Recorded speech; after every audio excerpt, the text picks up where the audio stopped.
Sejam muito bem-vindos a mais uma análise detalhada. Hoje, a gente vai mergulhar fundo na criação de riqueza. Sabe aquela velha história que a educação tradicional ensina, de trabalhar duro e suar a camisa pelo dinheiro? Pois é, mas ela quase nunca ensina como fazer o dinheiro trabalhar a favor da gente, né? Então, através deste estudo visual, baseado nos conceitos fundamentais daquele best-seller que todo mundo já ouviu falar, Pai Rico, Pai Pobre, a nossa ideia é desconstruir de vez as regras não ditas do dinheiro. Vamos pegar essa teoria e transformar em ação pura. O nosso roteiro de hoje está estruturado de forma bem lógica em 5 pilares. Primeiro, a armadilha da corrida. Segundo, a famosa distinção entre ativos e passivos. Depois, o foco no próprio negócio. Quarto, a ideia de trabalhar para aprender. E por fim, uma visão crítica, trazendo tudo isso para a realidade. Para começar, vamos pensar juntos numa coisa bem central. Por que trabalhar cada vez mais duro raramente leva à liberdade financeira? Existe um dogma super enraizado na nossa sociedade, uma crença de que a dedicação extrema e cega a um salário é o único caminho seguro para a prosperidade. Mas se a gente olhar para a realidade financeira de grande parte da classe média, isso simplesmente não bate. Trabalhar até a exaustão não resolve o problema quando o próprio sistema de retenção de riqueza já nasce falho. É como tentar encher um balde furado. Isso nos leva direto ao nosso pilar número 1, a armadilha da corrida.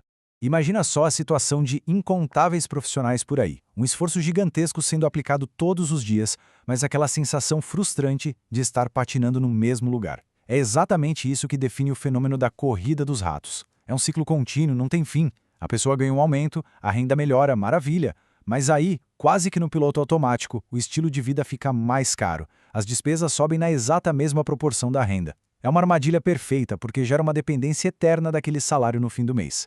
Sem dar um cavalo de pau na forma como o dinheiro é gerenciado, a independência financeira vira uma miragem. Não importa quão alto seja o salário. Entendida a armadilha, vamos para o pilar número 2, que é onde a mágica contábil acontece. Ativos versus passivos. A raiz de todo esse problema, o combustível da corrida dos ratos, baseia-se na regra de ouro que divide as coisas nessas duas categorias. Ativos são pura e simplesmente tudo aquilo que coloca dinheiro no bolso, mesmo quando a gente não está trabalhando. Pense em investimentos, imóveis alugados gerando renda, negócios que rodam no automático, propriedade intelectual, coisas assim. Já os passivos, passivos são os vilões disfarçados. É tudo que tira dinheiro do bolso. O carro zero, a fatura do cartão de crédito, aquele mar de assinaturas mensais e sim, a casa própria. A grande lição estrutural aqui é: a riqueza de verdade é construída acumulando ativos, enquanto a classe média fica estagnada, muitas vezes comprando passivos com a falsa ilusão de que são ativos. E aqui a gente chega no insight que costuma dar um nó na cabeça de muita gente nesta análise. A questão da casa própria. A ideia de que a residência pessoal não é um ativo real é um choque. Mas pensa bem, se o imóvel só gera despesas mensais, tipo manutenção, IPTU, juros de financiamento, e não pinga dinheiro novo na conta no final do mês, na prática ele atua funcionalmente como um passivo. E isso não tem nada a ver com o suposto valor de mercado dele. É uma quebra de paradigma que obriga a gente a parar e reavaliar completamente onde o capital suado está sendo alocado.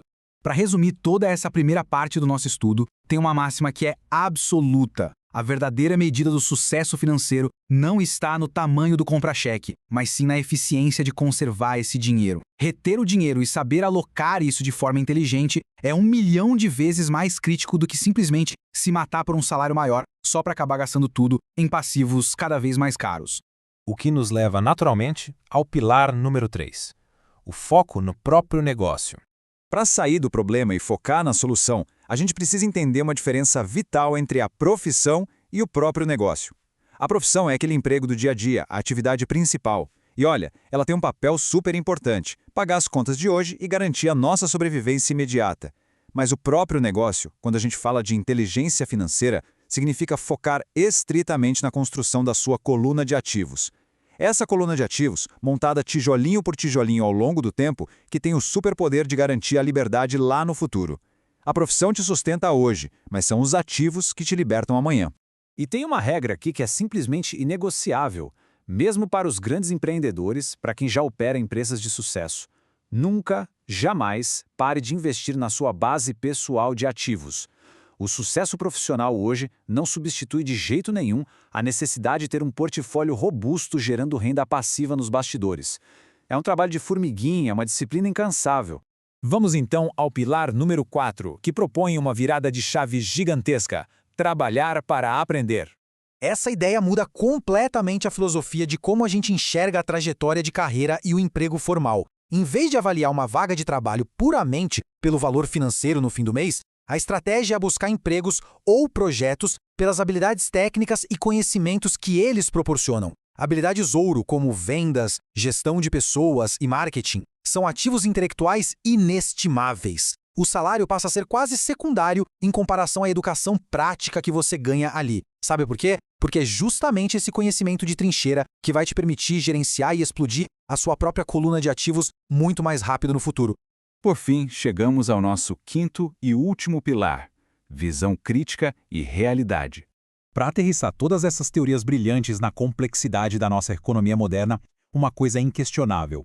As leis mais absolutas da educação financeira continuam sendo o domínio do fluxo de caixa e aquela distinção cirúrgica entre o que é ativo e o que é passivo.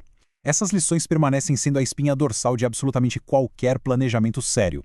Compreender o fluxo real do dinheiro é, literalmente, um superpoder nos dias de hoje. Mas claro, a gente precisa ser muito objetivo aqui. O material original do livro frequentemente acaba minimizando os riscos de certos investimentos. Sem contar que vira e mexe ele dá uma menosprezada na segurança e no valor do ensino formal. No nosso mercado de hoje, que é absurdamente competitivo, ignorar a realidade não dá. Uma especialização técnica forte é uma ferramenta de extrema importância, e fechar os olhos para isso traz riscos enormes a longo prazo. E é exatamente isso que nos deixa com a grande reflexão final desta nossa apresentação. A resposta para o sucesso não está em chutar o balde e rejeitar a educação moderna, e muito menos em continuar correndo vendado na corrida dos ratos. O caminho mais poderoso está na fusão desses dois mundos. Como é que a especialização técnica moderna pode ser perfeitamente combinada com essa base de inteligência financeira? Olha, quando a gente pega o conhecimento formal e usa ele de forma estratégica e calculada para alimentar uma coluna de ativos robusta, aí o jogo vira. O resultado não é mais só sobreviver na economia. É construir uma liberdade inabalável e duradoura. Fica aí essa provocação para repensarmos de vez o caminho para a verdadeira independência financeira.